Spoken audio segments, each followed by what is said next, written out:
Yo, yo, yo. Guitar lesson time. I've got some comments. I'm just gonna have some questions here from David C. Been watching the videos. Appreciate it, David. Trying to get a better handle on the theory. Was wondering about this very topic. Okay, cool. Are substitutions only on the 5 chord then generally? No. I just did a video on the 5 chord because that's one of the most popular ones. That's where you see it quite often. One that comes off the top of my head, Sultan's a Swing. That A is a major A. It would normally be in D minor. It would normally be minor. But he makes it major.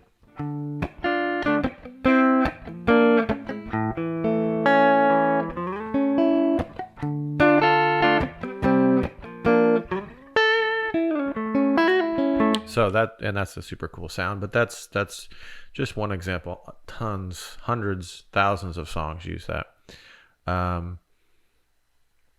Also, how about adding other chords that are out of key? Is there a method to when and where you should do that? Would you consider a video on that? Yeah, so yes, adding other chords.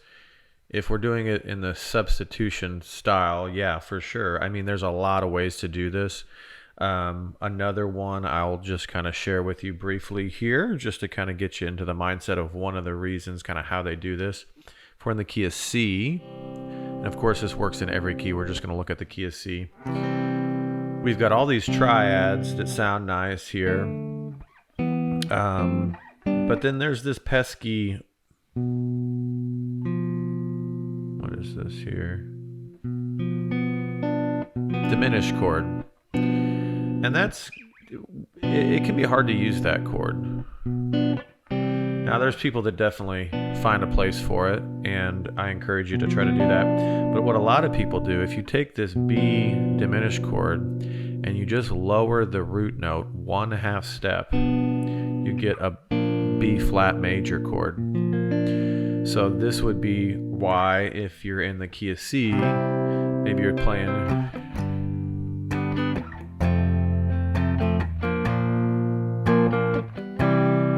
sometimes you might see a B flat major chord in the key of C, even though there is no B flat in the key of C.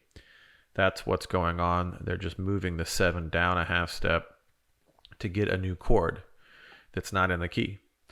And then as far as like, so there's a method to the madness there. Now, that doesn't mean you can't just try to add some chords and see what they sound like. But that's just another way of thinking about chord substitutions.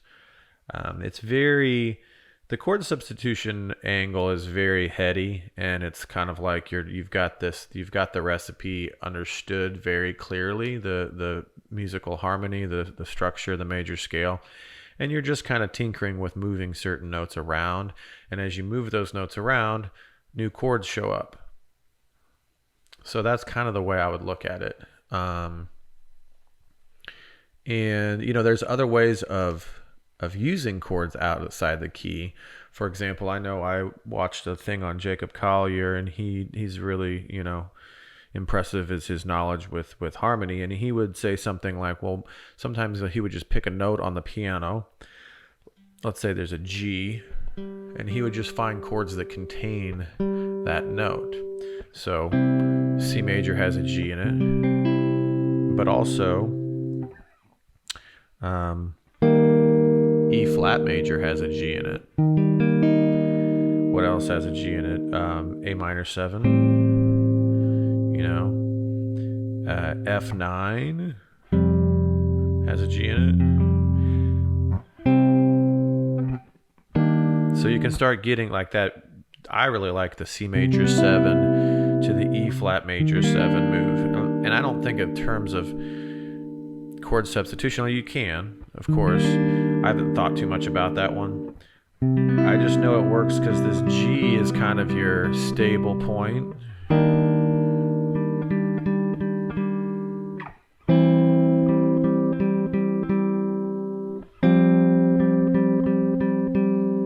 See, at this point, I'm just kind of exploring. And that's really, you always want to keep that in the back.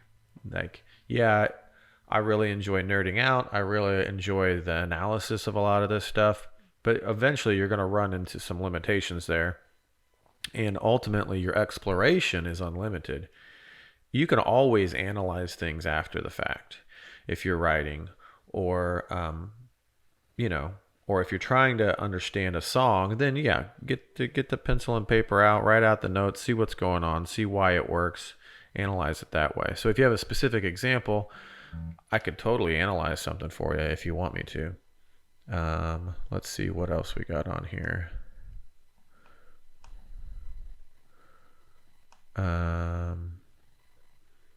Personally, I know the seventh chords that go into a certain key, but I see all the time in songs chords that are in key but work really well.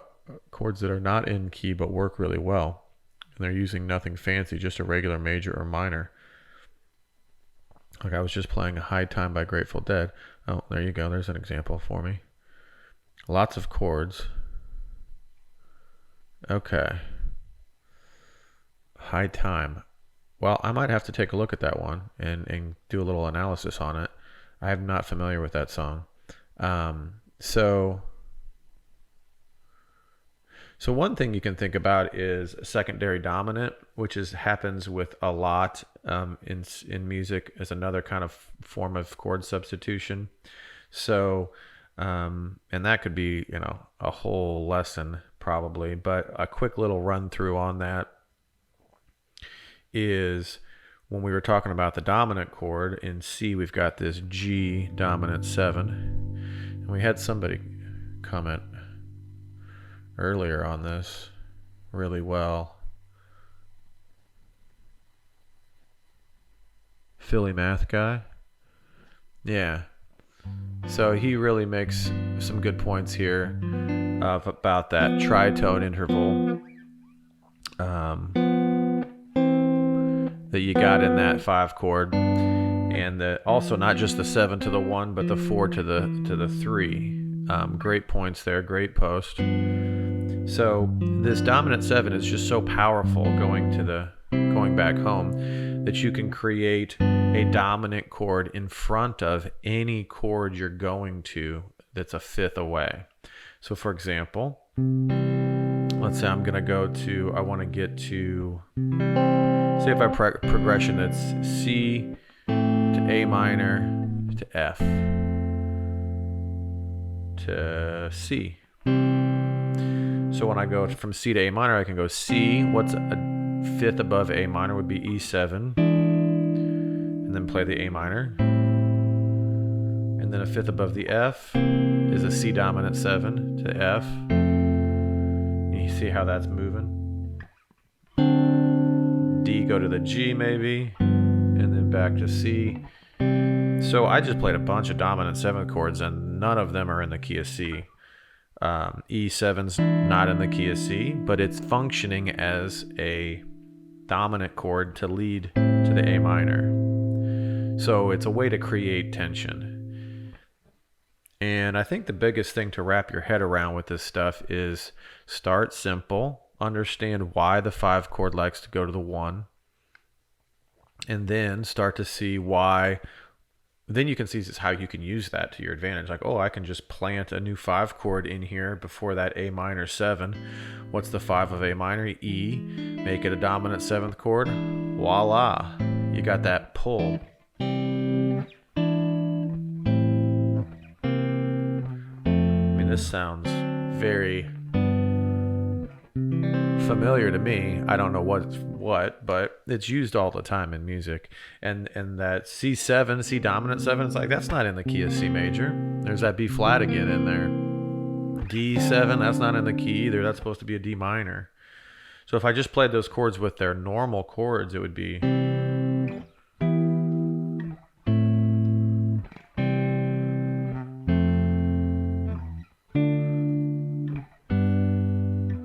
still sounds nice, don't get me wrong, but it doesn't have that tension. There's that.